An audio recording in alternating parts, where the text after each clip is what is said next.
All right, we're going to end then with a population dynamics survey as well. And this really lays into how well Minnesota does compared to other states. And being from Pennsylvania, you know, I'm allowed to say this. Historically, Pennsylvania was by far the worst managed deer state in the country. And three of the things that you can look at to say that are, you know, where's that deer herd in relationship to where that habitat can support? What is the adult sex ratio? And what is the adult age structure of it? And Pennsylvania was terrible on all of those.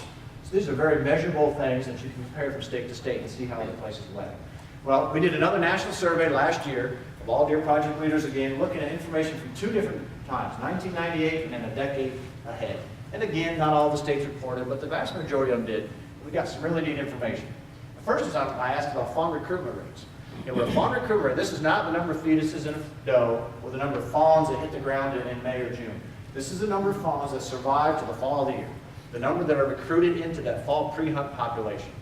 But what we found was that there was a lot of states that didn't even calculate this index, which was very surprising to me because this is a great index to productivity of that herd, which really plays into, you know, how many bucks can we expect to have on our deer herd, but more importantly, how many does can we expect to be able to shoot each year or need to shoot each year. Other states that did calculate this, over this time period, we found that most states, the fawn recruitment rate remained similar or slightly declined, which is kind of surprising because you have a lot of states now that are trying to balance deer herds and are improving habitat, so theoretically this should have increased. But it's down, as you can see, this is a lot less than most people think. And in fact, the fawn recruitment rate across the country ranged from less than half of a fawn per adult doe in Arizona and Oklahoma, up to about 1.2 fawns per doe in Illinois and Iowa. You know, you get some people that say the fawn recruitment rate, you know, does have twins, so it's got to be at least 2, because some does have triplets. But the actual recruitment is far less than most people realize. Because not all fetuses will survive to become a fawn, not all fawns survive to 6 months of age, and this is the number of fawns per adult doe. Yearling does are thrown into that, which means that they had to be bred as a fawn, and we'll talk here a little bit about the percentage of fawns that breed. So if you have very few fawns breeding, that means you have an entire age class of adult does there with 0 fawns contributing to this recruitment rate.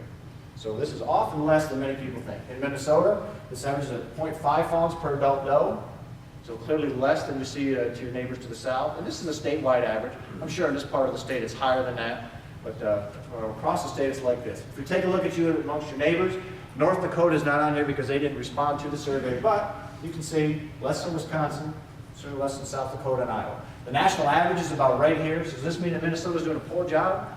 Not by any means. This is a big reflection of just where you lie in the U.S. You know, if you were below Iowa rather than above Iowa, I promise you your fawn recruitment rate would be higher. You know, you're toward the northern limit of whitetail range. Mother Nature and winter take a big toll on this. And where else do you have it Iowa doesn't?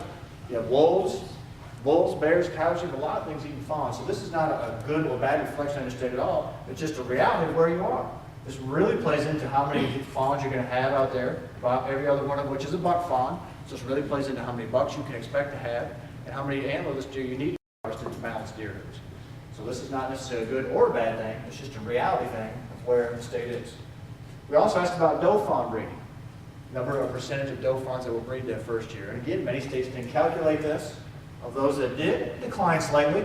And across the nation, it ranged from less than 10% of the doe fawns bred in South Carolina and Delaware to about 70% do in Iowa. Minnesota is about 15%. If we take a look again with neighbors, Wisconsin and South Dakota do not measure this. But the national average being here, this is a huge difference of what you can expect from a productivity rate out there for deer. Third one was buck fawn harvest, and this is the percentage of the antlerless harvest that are buck fawns. And this harvest, fortunately, this declined 3% over this 10-year period. Some people say, 3% isn't a whole lot. But if you take a look at the number of antlerless deer harvested in 2008, that 3% savings equated to over 100,000 buck fawns that were saved. So that's a huge difference. National average, or I'm sorry, the range was from about 3% up to about 25%. QDMA said, you know, we recommend that folks try to keep this below 10%. Statewide, that's a very difficult thing to do. On an individual property level, if any of you have the ability to manage deer in the places that you hunt, it's very easy to do on an individual level because you can just learn ways to distinguish button bucks from doe fawns or adult does. With a little bit of education, it's very simple to reduce this rate. Minnesota was about 20%. Take a look at how this fits in your neighbors. You guys are right in the ballpark. Here's the national average. You're above me here a little bit, but for a couple of reasons. One, you have a lot of hunters and you kill a lot of deer. The states that tend to be below this tend to be states that aren't as large, that don't have as many hunters out there, and states that tend to harvest a lot fewer deer. So the big states that kill a lot of deer, like Wisconsin and Michigan and Pennsylvania, this is all up into that 20 to 25% range, 20 to 23%. So Minnesota's right in the ballpark of this as well. The last thing that we looked at then were pre-hunt adult sex ratios. The number of adult does per adult buck out there just before the season starts. Over this 10-year period, most of the average improved a little bit from about 2 adult does per buck to just under that. This actual ratio is much closer than most people realize. Most people think, it's 10 to 1 in my area. There's 10 does for every buck. Well, biologically, it simply cannot get that bad. The actual ratio. Observed ratios can be that bad. And if you're up there into 3 adult does per adult buck, true ratio, you may be seeing 10 or 20 does for every buck. But the actual ratios are much, much closer. Across the country, this ranged from almost a 1-to-1 ratio statewide in Connecticut and Georgia to about 3 to 1 in Texas. And I was very surprised that Texas was this far skewed, because we all know the numbers of bucks that Texas had. But Texas is very diverse, and there's a lot of places there that do a terrible, terrible job managing deer herds. So they're at the other end of it. So where does Minnesota fit into this? Anybody want to guess before I show you? About 1.7 dollars per buck. Is this good or bad? This is very good for a state as large as Minnesota with the number of deer you have. If you take a look at how you fit in with your neighbors, actually you guys are all below the national average with this. So this is something that you should feel good about. So the take-home message for me is that things are improving nationally across the country. This is a good thing. Hunters are more knowledgeable than they've ever been before. We have many deer herds that are more in balance with their habitat, which is healthy for deer. It's good for our habitats. It's good for us as hunters in the public eye as we go, in the future with this recreation that we love. And you have many deer herds that contain a better adult age structure on the buck side. We've had this on the doe side forever. It's nice now to see a much better structure on the buck side. In my home state of Pennsylvania, prior to their 8-point restrictions, less than 1% of the bucks ever reached maturity. Less than 1%. That'd be equivalent in the human population if we allowed our ladies to grow from 1 to 100, but you kill every man when he turns 17 years old. Could all the 15 and 16-year-old guys out there still breed and reproduce in the community? Absolutely they could. Is that as healthy of a population as if we have full age structured humans? It's not at all.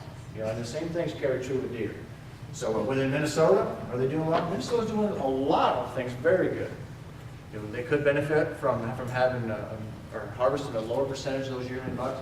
But overall, from a deer herd perspective, there's many good things that are going on in the state of Minnesota. So with that, I'm going to show you this. A lot of the information I've used today is included in this. This is QDMA's 2009 Whitetail Report. This is included on our website. Anybody can go and grab this. And if you're interested in the data that I showed here today or a bunch of other deer information, this is available for the taking for anybody that wants.